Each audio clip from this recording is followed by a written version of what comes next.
کہ آپ کو تمام ایسے مقامات ملتے جائیں گے کہ جہاں جنات آئمہ کے پاس تشریف لائے ہیں اور انہوں نے آئمہ سے مشورے کیے. اور صرف یہی نہیں بلکہ جو حسین کے ذاکر ہیں ان سے بھی ملاقاتیں کی. اور چونکہ وہ عزادار ہوتے ہیں جنات، ان کے ہاں بھی آپ کی جیسے مجلسیں ہوتی ہیں، تو وہ عزاداروں کو بھی آتے ہیں ملنے کے لیے، آپ کی مجالس میں شریک ہوتے ہیں جنات. اور آپ بیٹھے مسجد میں دیکھ رہے ہیں مجلس میں کہ وہ تشریف فرما ہے ایک صاحب، اچانک آپ کی نظر جاتی کہ جب مجلس ختم ہوگی ان سے ملاقات کریں گے، لیکن جب آپ باہر نکلیں گے تو وہ آپ کو کہیں نظر نہیں آئیں گے. تو وہ کسی خوبصورت شکل میں جنات آ کے آپ کے ساتھ بیٹھ جاتے ہیں اور مجلس سنتے ہیں. اور وہ بڑے شوقین ہوتے ہیں جنات، آپ کے ساتھ مجالس میں جلوس میں ایام عزا میں آتے ہیں، شریک ہوتے ہیں. اور آپ کے بہت سے ذاکرین کو وہ اپنے یہاں لے جاتے ہیں اور ان سے مجلس سنتے ہیں. اور 3 بار خود میرا اتفاق ہوا کہ میں نے جناتوں کی مجلس پڑھی. عجیب بات یہ ہے کہ جب وہاں پہنچو تو یہ احساس نہیں ہوتا کہ ہم کہاں ہیں، تاکہ تجسس نہ ہو. وہ سوچنے نہیں دیتے کہ ان کا راز کوئی معلوم کرے. ہاں یہ ضرور ہے کہ جب بھی میں نے پڑھی مجلس تو آوازیں تو میں نے سنی، چہرے نہیں دیکھے، لیکن جو مجھے لینے آئے وہ جنات انسانوں کی شکل میں آئے. اور 6 مہینے پہلے انہوں نے مجھ سے مجلس کا وعدہ لیا. اور مجلس کا وعدہ صرف اس وجہ سے لیا کہ میں عرصہ دراز سے، آج سے 30 برس پہلے سے جناتوں کی ایک مجلس پڑھتا ہوں. ان کو وہ مجلس بہت پسند ہے، تو اسی کی فرمائش کی کہ ہمارے امام باڑے میں آ کے آپ وہی والی مجلس پڑھ دیجئے. یہ وعدہ انہوں نے 6 مہینے پہلے لیا. اب میں چلا جناب، وہ لینے آ گئے اپنی تاریخ پر. پہنچا اس جگہ سے تو بارہا گزرے تھے، لیکن وہاں سے جو نیا راستہ شروع ہوا وہ تو ہم جانتے ہی نہیں تھے کہ یہ کہاں سے آ گیا. اور پھر ایک ایسی جگہ انہوں نے سواری روکی کہ وہ دروازہ ہم نے پورے کراچی میں نہیں دیکھا تھا. سفید رنگ کا بڑا دروازہ، اس کے اندر لے گئے، بہت بڑا صحن، چاندنی کھلی ہوئی. اب وہ 2 جن میرے ساتھ جو لینے آئے تھے سفید کپڑوں میں، انہوں نے لے جا کے امام باڑے میں مجھے بٹھا دیا. میرے ساتھ 2 آدمی اور بھی تھے، وہ موجود ہیں میرے گواہ. وہاں بیٹھ گئے، سناٹا اور لائٹ کا نام و نشان نہیں، روشنی نہیں. اب اندھیرے میں سائے نظر آ رہے ہیں. اور میں کہہ رہا ہوں بھائی مجلس کب شروع ہوگی؟ کہنے لوگ آ گئے، بس اب شروع ہونے والے. میں نے کہا لوگ تو کوئی نہیں دکھائی دے رہا، اب اندھیرے میں بھی آنکھیں پاڑ پاڑ. کہ نہیں آپ پریشان نہ ہو، لوگ آ گئے ہیں، مجلس شروع ہونا. اتنی دیر میں سوسخانی شروع ہو گئی. تب محسوس ہوا کہ گریا کی آوازیں آ رہی ہیں، یعنی یہ سب بھرا ہوا ہے، پورا امام باڑہ بھرا ہوا ہے، اتنی آوازیں آ رہی ہیں. پھر میں ممبر پہ گیا، میں نے مجلس پڑھی. فرمائش تھی ان کی کہ جناب سکینہ کی شہادت پڑھیے گا اور جعفر جن کی مجلس پڑھیے گا. خیر جب میں نے شہادت پڑھی تو اتنی دیر میں تابوت برآمد ہوا. اب جب میں ممبر سے اترا تو میں نے دیکھا سفید پھولوں سے سجا تابوت شہزادی کا صحن میں آیا، لیکن کوئی اٹھانے والا مجھے نظر نہیں آیا، بس وہ ہوا پہ رما نظر آیا. مجلس ہو گئی، انہوں نے مجھے تبرک دیا. 8 دن تک تو وہ تبرک ختم نہیں ہوا، بلکہ کئی گھروں میں بانٹا گیا. اس طرح رابطہ رہا. پھر لاہور میں 2 جن ایک امام باڑے میں آ گئے تھے اور انہوں نے علم کے نیچے اپنا مسکن بنایا، موج دریا روڈ پر خیمہ سادات میں. یہ قاسم یہاں موجود ہیں، آپ کو بتائیں گے. یہ شریک ہوئے ان مجالس میں. 20 محرم کو یہ جنوں کی فرمائش کی مجلس میں لاہور میں عرصہ دراز تک پڑھتا رہا خیمہ سادات میں. اور وہاں جو دونوں جن رہتے ہیں ان کے نام بھی مجھے معلوم ہے اور میں نے ممبر سے بتا دیے تھے. ایک کا نام قیصر حسین ہے، ایک جن کا نام ہے، دوسری خاتون ہیں، اور وہ علم کے نیچے تیسری منزل پر وہ لوگ مسکن بنائے ہوئے ہیں۔ تو جب خیمہ سادات میں ہم جاتے ہیں تو وہ فرمائش ہوتی ہے کہ جنوں والی مجلس پڑھ دیجئے، اس میں بڑا مجمع ہوتا ہے، پورا لاہور ٹوٹا ہوتا ہے، سڑکیں بند ہو جاتی ہیں۔ ادھر کئی برس سے لاہور جانا نہیں ہوا اور میں وہ مجلس نہیں پڑھ سکا۔ ایک مجلس اور میں نے جنوں کی پڑھی، ایک جنوں کی مسجد لکھنؤ میں بھی ہے۔ اگر اور سارے قصے آپ کو بتاؤں گا تو بہت طویل ہو جائے گا، مختصر یہ کہ جس مجلس کی فرمائش جنات مجھ سے کرتے ہیں وہ مجلس میں آپ کو آخر میں سنائے دیتا ہوں کہ ان کو یہ مجلس کیوں پسند ہے۔ وہ واقعہ یہ ہے کہ ایک بزرگ یہ کہتے ہیں کہ ایران کے کتب خانے میں جو روضہ امام رضا ہے وہاں ایک کتاب خانہ ہے، اس میں ایک کتاب دریافت ہوئی تھی۔ تو اس میں ایک بزرگ نے اپنا واقعہ یہ بیان کیا تھا کہ میں تاجر تھا اور میں تجارت کے لیے باہر جایا کرتا تھا کشتی کے سفر پر، اور میں اپنا مال کشتی پر لے کر جایا کرتا تھا۔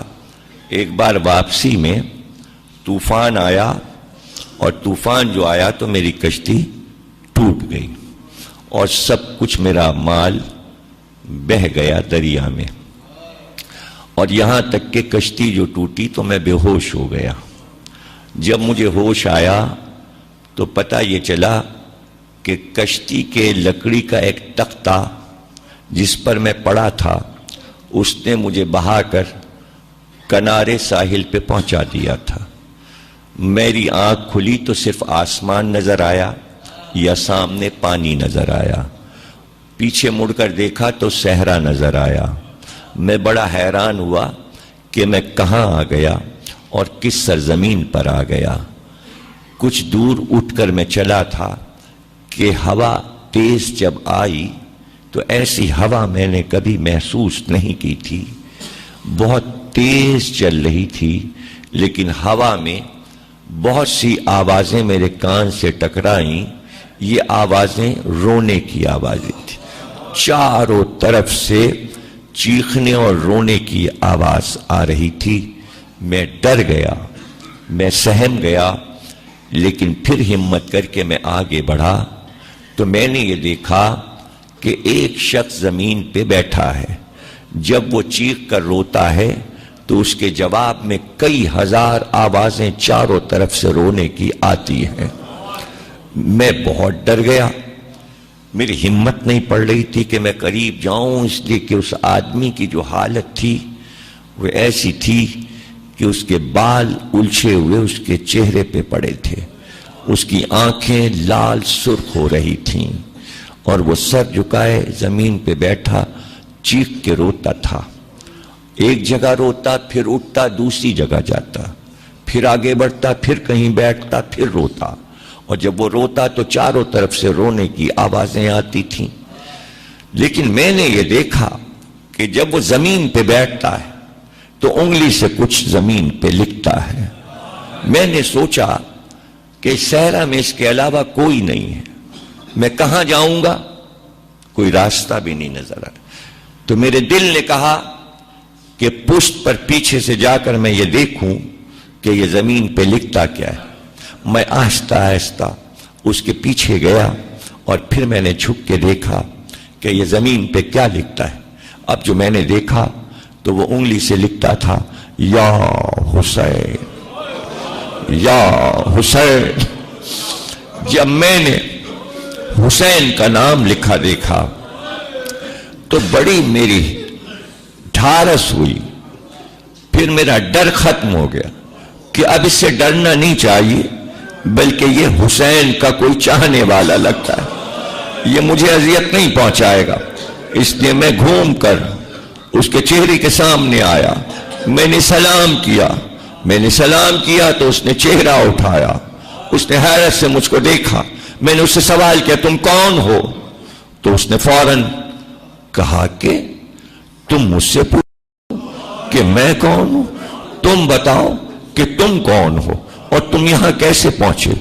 تو فوراً میں نے کہا کہ میں تجارت کرتا تھا، میری کشتی طوفان کی نظر ہو گئی، کشتی ٹوٹ گئی، لکڑی کے تختے نے مجھے یہاں تک پہنچایا، مجھے اب نہیں نظر آتا کہ میں اپنی منزل پہ پہنچوں گا، لیکن اس صحرا میں میں نے تمہیں دیکھا، میں نے اپنا حال تمہیں بتا دیا کہ میں مسافر ہوں اور پریشان ہوں۔ اب تم بتاؤ کہ تم کون ہو؟ میں تمہارا نام اس لیے پوچھنا چاہتا ہوں کہ تم میرے مولا کا نام یہاں پر کیوں لکھ رہے ہو؟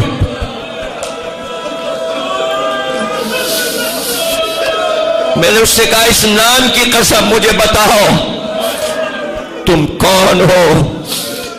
تو اس نے کہا مجھے حیرت ہے کہ تم یہاں تک کیسے پہنچے، اس لیے کہ یہ صحرا ملک عدم کا کنارہ ہے، یہ دنیا کا وہ حصہ ہے جہاں آدم ذات نہیں پہنچ سکتا، تمہیں کسی طاقت نے یہاں پہنچایا ہے اور تم اس نام کے بارے میں پوچھتے ہو۔ یہ میرا آقا ہے، میں اس کا غلام ہوں۔ کہا تم کون ہو؟ تو اس نے سر جھکا کر کہا میں زعفر جن ہوں، میں جنوں کا بادشاہ ہوں۔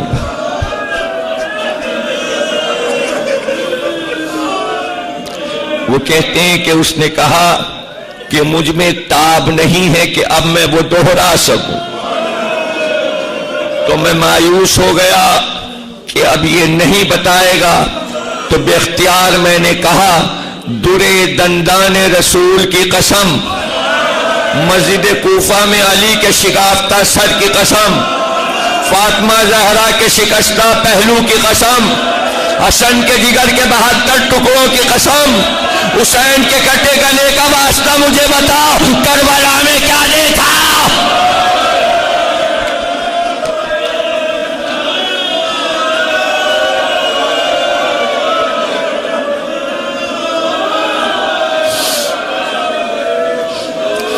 چیخ کر رونے لگا زعفر جن۔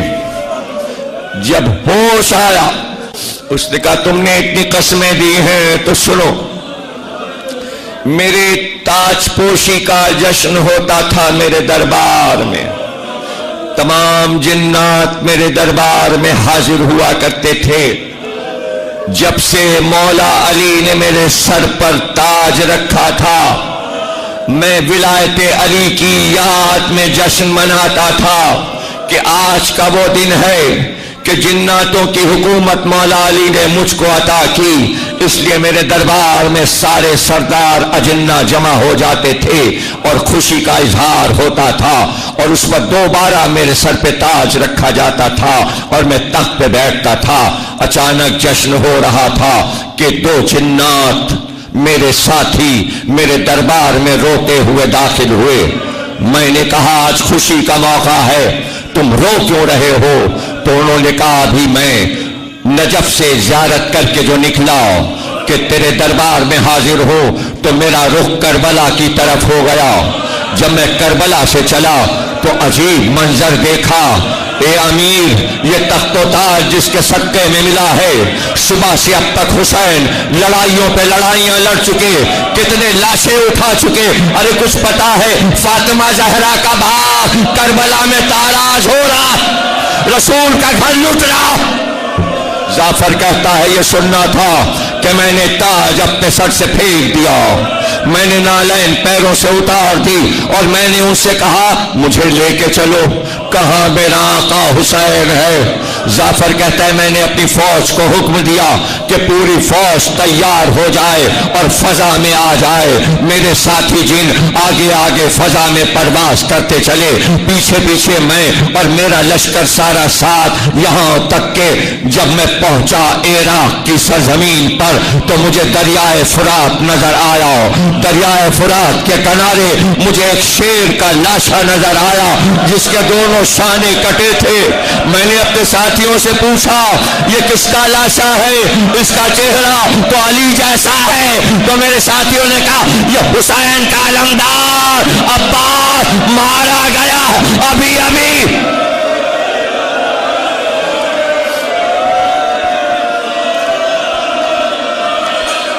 میری آنکھ سے آنسو ٹپکے. میں فرات سے آگے جب پہنچا تو میں نے اپنے لشکر کو حکم دیا کہ سب کربلا کی سرزمین پر اتر جائیں، اور اس کے بعد میں نے چاروں طرف دیکھنا شروع کیا میرا حسین کہاں ہے، میرا سردار کہاں ہے، لیکن مجھے میرا سردار نظر نہ آیا، اس لیے کہ چاروں طرف لشکر یزید نے میرے آقا کو گھیرا ہوا تھا. میں آگے کیسے بڑھتا؟ ایک بار میں نے وہیں سے آواز دی، اے مشکل کشا کے بیٹے، جعفر آیا ہے، آپ کا غلام آیا ہے، اس کو آواز دے کے بلائیے. جعفر کہتا ہے میرے سلام کے جواب میں آواز آئی، جعفر راستہ میں دیتا ہوں، آجا، بڑھتا. میں آواز پہ بڑھتا گیا. اب جو میں آگے بڑھا تو عجیب شان دیکھی، ایسی شان میں نے کسی نبی کی نہیں دیکھی تھی. میں نے دیکھا کہ دور دور لشکر یزید تھا، لیکن بیچ کے حصے میں کافی جگہ پر بالکل زمین صاف تھی اور یزید کا لشکر نہیں تھا. لیکن میں نے یہ دیکھا کہ حسین ذوالجناح پہ بیٹھے تھے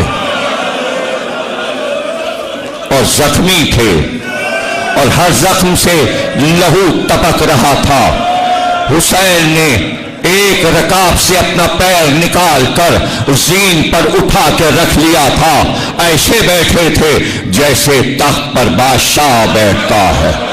میں نے ایسی شان کبھی نہیں دیکھی تھی، لیکن اب جو غور سے میں نے دیکھا تو میں نے دیکھا ذوالجناح کی لجام پکڑے ایک خوبصورت جوان موجود ہے، ایک بزرگ دائیں طرف، ایک بزرگ بائیں طرف، ایک جوان ایک شانے کے پاس، دوسرا جوان دوسرے شانے کے پاس. میں نے سلام کر کے پوچھا آقا یہ کون لوگ ہیں؟ کہا آجا آجا، ادب سے آ، یہ میرے نانا رسول خدا ہے. ادب سے آ، یہ میرے والد گرامی علی مرتضیٰ ہے. یہ جو تو دیکھ رہا ہے جو میرا بازو دبا رہا ہے، یہ میرے بھائی حسن مصطفیٰ ہے. یہ میرے چچا حمزہ ہے، یہ میرے چچا جعفر ہیں. اب جو میں نے نگاہ اٹھا کر دیکھا تو ذوالجناح کے چاروں طرف میں نے دیکھا کہ تمام انبیاء موجود تھے. ذوالجناح سے قریب آدم خلیل اللہ کھڑے تھے، نوح نبی اللہ کھڑے تھے، ابراہیم خلیل اللہ کھڑے تھے، موسیٰ کلیم اللہ کھڑے تھے، عیسیٰ روح اللہ کھڑے تھے، اور لجامِ ذوالجناح کو جبریل تھامے ہوئے تھے. میں نے ادب سے ہر نبی کو سلام کیا. اب میں آگے کیسے بڑھتا؟ انبیاء کی قطاریں تھیں. پھر دوسری طرف نگاہ اٹھائی، آسمان کے سارے فرشتے سر کو جھکائے حسین کے سامنے مؤدب کھڑے تھے. پھر تیسری جانب دیکھا تو سارے جنات، جتنے بھی جناتوں کے بادشاہ تھے وہ سب خاموش کھڑے تھے. انبیاء سر جھکائے، ابراہیم خلیل اللہ خاموش. ہاں یہ دیکھا کہ اگر کوئی بڑھتا تھا تو وہ رسول اللہ تھے، ان کے ہاتھ میں ایک شیشہ تھا، اور جب حسین کا لہو ٹپکتا تو بڑھ کر اس شیشے میں لے لیتے، زمین پر لہو نہ گرنے دیتے. حسن مصطفیٰ بازو کو سہلاتے تھے، بازو کو سہلاتے تھے. تو میں نے پوچھا یہ زخم کیسا ہے جسے آپ کے بھائی سہلا رہے ہیں؟ تو بے اختیار کہا یہ زخم تیر نہیں، شغل زندگانی ہے، یہ ہمارے اصغر بے شیر کی نشانی ہے، یہ ہمارے اصغر بے شیر کی نشانی ہے. جعفر کہتا ہے میں اور تھوڑا سا قریب ہوا تو میں نے دیکھا کہ جبریل امی حسین سے یہ کہہ رہے تھے کہ اللہ کا پیغام یہ آیا ہے کہ اگر حسین کہہ دیں تو آج سورج کو بجھا دیا جائے، اگر آج حسین کہہ دیں تو ستاروں کو زمین پہ گرا دیا جائے، آج اگر حسین کہہ دیں تو یہ زمین پھٹ جائے، آج اگر یہ حسین کہہ دیں تو یہ آسمان زمین پہ گر جائے. تو اس وقت میں نے دیکھا میرا شہزادہ مسکرایا اور مسکرا کر کہا جبریل تم یہ پیغام مجھ کو سنا رہے ہو، اور جب میں چھوٹا سا تھا تو محضر لے کر آئے تھے کہ حسین ذبح کیا جائے گا، اور تم گواہ بنے تھے اور تم نے دستخط کیے تھے۔ جبریل آج تو وعدہ وفا ہو رہا ہے، میرے بابو سے کہو کہ حسین سوا سر کٹانے کے، امتحان دینے کے کچھ نہیں چاہتا۔ یہ گفتگو تھی تو میں نے یہ دیکھا، جعفر کہتا ہے کہ ہونٹ خشک تھے، تو میں نے کہا آقا فرات قریب ہے، کہیے تو پانی لاؤں، آپ بہت پیاسے معلوم ہوتے ہیں۔ تو بے اختیار جعفر کہتا ہے کہ ایک بار گھوڑے سے اتر پڑے اور میرا ہاتھ پکڑا، اور ہاتھ پکڑ کے کہا جعفر ذرا کچھ دور میرے ساتھ چل، تو پانی کو کہتا ہے میں پانی پی کر کیا کروں، چل میں تجھے بتاؤں کہ کیا ہوا اس کربلا میں۔ جعفر کہتا ہے ایک کھجور کی درخت کے پاس مجھ کو لے کر آئے، وہاں میں نے دیکھا ایک جوان کا لاشا پڑا تھا، اس کی زلفیں اس کے کاندھوں پر ہوا سے اڑ رہی تھیں، اس کا چہرہ میں نے دیکھا تو نور نکل رہا تھا۔ ایک بار حسین نے کہا جعفر پہچانا یہ کون ہے؟ کہا یہ تو شبیہ رسول لگتے ہیں۔ کہا ہاں یہ میرے لال علی اکبر ہیں، یہ میرے لال علی اکبر ہیں۔ جب یہ تکبیر کہتے تھے تو میرے نمازی جمع ہو جاتے تھے۔ ارے جعفر یہ جنگ کرتے ہوئے میرے پاس آئے اور مجھ سے کہا بابا تھوڑا سا پانی، مگر میں جوان لال کو پانی نہ پلا سکا۔ جعفر میرا لال پیاسا مر گیا۔ جعفر کہتا ہے پھر کچھ دور اور بڑھے اور ایک قنات کے پاس لائے، میں نے دیکھا ایک چھوٹی سی قبر بنی تھی۔ کہا جعفر یہ رب آپ کا لال علی اصغر میرے ہاتھ پر پیاسا تڑپ کے مر گیا، میں نے یہاں علی اصغر کو دفن کیا۔ جب میرے بچے پیاسے مر گئے، یہ بتا اب میں پانی پی کر کیا کروں؟ جعفر اب میں پانی نہیں پیوں گا، اب میں پیاسا جاؤں گا۔ نانا مجھے لینے آئے ہیں، بابا مجھے لینے آئے ہیں، بھیا حسن مجھے لینے آئے ہیں۔ تو جعفر کہتا ہے کہ اگر آپ اجازت دیجئے تو میں تلوار نکال کر ان سے جنگ کروں اور میں ان کا خاتمہ کر دوں۔ تو بے اختیار کا جعفر یہ کیسے ہو سکتا ہے کہ تجھے یہ لوگ دیکھ نہیں سکیں گے اور تو ان کو دیکھ رہا ہوگا؟ تو بے اختیار میں نے ہاتھوں کو باندھ کر کہا کہ بدر کی لڑائی میں فرشتے آئے تھے اور رسول اللہ کی مدد کی تھی، اور لشکر جو تھا کافروں کا وہ فرشتوں کو نہیں دیکھ سکتا تھا، تو اس وقت اللہ نے اذن کیوں دیا؟ آج مجھے اذن مل جائے۔ تو بے اختیار کہا وہ نانا کا زمانہ تھا، آج تو سر دینا ہی دینا ہے، اس لیے حسین کو فتح نہیں چاہیے۔ جعفر اب پیچھے ہٹ جا، جعفر اب پیچھے ہٹ جا، بس اب زیادہ بات میں تجھ سے نہیں کر سکتا۔ جعفر کہتا ہے یہ کہہ کر حسین گھوڑے پر سوار ہوئے۔ جب گھوڑے پر سوار ہو گئے تو ایک بار جبریل کی طرف مخاطب ہوئے اور کہا جبریل امی انبیاء سے کہو کہ ملاقات ہو چکی، آدم سے کہو اپنے حجرے میں واپس جائیں، نوح سے کہو واپس جائیں، ابراہیم سے کہو واپس جائیں، موسیٰ سے کہو واپس جائیں، عیسیٰ سے کہو واپس جائیں۔ ایک ایک نبی سر جھکا کر واپس چلا، دیکھتے ہی دیکھتے 1,24,000 انبیاء جنت کو واپس گئے۔ پھر حسین نے کہا کہ جبریل فرشتوں سے کہو آسمان کو واپس جائیں، دیکھتے ہی دیکھتے سارے فرشتے حکم پر واپس چلے، میدان خالی ہونے لگا۔ میں نے وہاں سے پکار کر کہا یہ تو آپ کا آخری دربار تھا، ایسا دربار تو کسی نبی اور کسی امام کا نہیں دیکھا، آپ کے دربار برخاست کیوں کر رہے؟ کہ جعفر میرے قریب آ اور میری آخری بات سن لے، اپنی قوم سے کہہ دے کہ یہ بھی واپس جائے اور اپنی قوم کو واپس لے کر جا۔ تو میں نے رو کر کہا میں جا کر کیا کروں گا، میں واپس جا کر کیا کروں گا؟ کہا جا جب تک زندہ رہنا، جب ٹھنڈا پانی پینا تو حسین کو یاد کرنا اور میری تعزیہ داری کرتے رہنا، میری عزاداری کرتے رہنا اور روتے رہنا اور ماتم کرتے رہنا۔ یہ کہہ کر جعفر کہتا ہے حسین نے اپنے گھوڑے کی لگام کو کھینچا اور کہا جعفر تو کہہ رہا تھا کہ میں لڑ کر دکھاؤں، آج دیکھ حسین کیسے لڑتا ہے؟ جعفر کہتا ہے کہ میرے آقا نے ایک بار ذوالفقار نکالی اور حملہ کیا، اور یہ کہہ کر حملہ کیا جس کے جوان بیٹے کو مارا اب اس کی لڑائی دیکھو، جس کے برابر کے بھائی کو مارا اب اس کی لڑائی دیکھو۔ جعفر کہتا ہے ایسی لڑائی میں نے میدان جنگ میں نہیں دیکھی۔ اس کے بعد جعفر کہتا ہے حملہ کر کے حسین پھر واپس آئے اور کہا جعفر تو اب تک گیا نہیں، کہ کچھ اور اجازت دیجیے کہ میں میدان میں ٹھہر جاؤں۔ تو ایک جملہ ایسا کہا کہ پھر میں وہاں رک نہیں سکا۔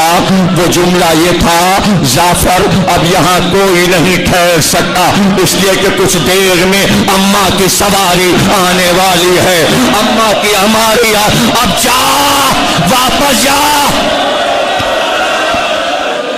ماتم حسین، ماتم حسین۔